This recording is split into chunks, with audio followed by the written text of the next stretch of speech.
নারী সাফ অনূর্ধ্ব 20 চ্যাম্পিয়নশিপে ইতিহাস গড়ার পথে আর মাত্র এক পা এগোতে হবে বাংলাদেশকে। শনিবার শ্রীলঙ্কার বিপক্ষে 5-0 গোলের দাপুটে জয় ফাইনালের দরজা তো নয়ই, সরাসরি শিরোপার একেবারে কিনারে চলে এসেছে আফিদা খন্দকারের দল। ম্যাচের শুরুটা কিছুটা ধীরগতির হলেও সময়ের সঙ্গে সঙ্গে গতি পেয়েছে বাংলাদেশের মেয়েরা। গোলের জন্য অপেক্ষা করতে হয়েছে 25 মিনিট। তবে একবার দরজা খুলে গেলে আর পিছনে ফিরে তাকাতে হয়নি বাংলার মেয়েদের। প্রথম গোলটা আসে কানন রানী বাহাদুরের পা থেকে। ডি বক্সের বাইরে থেকে এক শট, বল জড়ায় জালে আর 1-0 গোলে এগিয়ে যায় লাল সবুজ শিবির।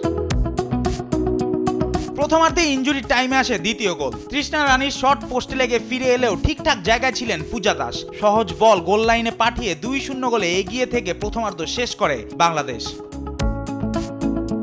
দ্বিতীয়ার্ধে দলে বেশ কিছু পরিবর্তন আনেন মাস্টার মাইন্ড পিটার বাটলার, আর তাতেই যেন আরো আক্রমণাত্মক হয়ে ওঠে বাংলাদেশ। ম্যাচের 73 মিনিটে আবারও স্কোর শিটে নাম লেখান পূজা দাস। দূর থেকে নেওয়া তার দুর্দান্ত শটে শ্রীলঙ্কান গোলরক্ষক থারু শিখা ছুতে পারলেও আটকাতে পারেননি। এরপর 87 মিনিটে তৃষ্ণা রানীর একক নৈপুণ্যে আসে চতুর্থ গোল, আর ম্যাচের শেষ মুহূর্তে ইনজুরি টাইমে পেনাল্টি থেকে অধিনায়ক আফিদা খন্দকার করেন পঞ্চম গোলটি।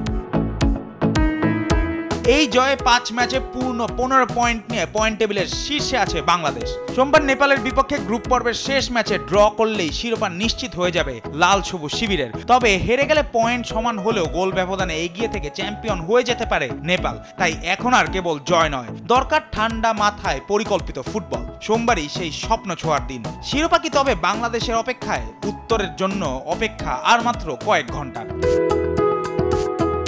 জুবায়ের নূর, স্পোর্টস ডেস্ক, দেশ টিভি।